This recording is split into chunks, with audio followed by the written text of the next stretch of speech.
એક ભારત ન્યૂઝમાં આપનું હાર્દિક સ્વાગત છે। મોટિવેશનલ કાર્યક્રમમાં મુખ્ય વક્તા આઈપીએસ વેદિકા બિહાની હતા। થરાદ એબીવીપી દ્વારા મિશન સાહસી અને મોટિવેશનલ કાર્યક્રમ યોજવામાં આવ્યો।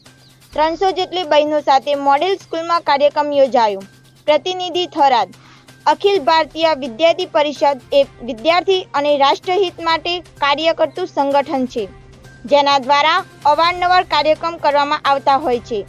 ત્યારે ગતરોજ થરાદ ખાતે આવેલી મોડેલ સ્કૂલમાં અખિલ ભારતીય વિદ્યાર્થી પરિષદ થરાદ શાખા દ્વારા મિશન સાહસી અને મોટિવેશનલ કાર્યક્રમ યોજવામાં આવ્યો હતો। આ કાર્યક્રમમાં એબીવીપીના જિલ્લા સંયોજક દૈવિક પંચાલ, ભાગ સંયોજક રાજેશ જોશી, નગર મંત્રી વિશાલપુરી ગોસ્વામી, કોષા અધ્યક્ષ અરવિંદભાઈ પુરોહિત, નગર સહમંત્રી બીજલ પઢિયાર, વિનોદભાઈ પ્રજાપતિ તેમજ એબીવીપી નગર ટીમ અને કેમ્પસ ટીમોમાંથી કાર્યકર્તાઓ હાજર રહ્યા હતા અને બહુ સુંદર કાર્યક્રમનું સફળ આયોજન થયું હતું। આ કાર્યક્રમમાં આઈપીએસ વેદિકા બિહાની દ્વારા બહેનોને પડતી તકલીફોની પ્રશ્નોત્તરી પણ રાખવામાં આવી હતી।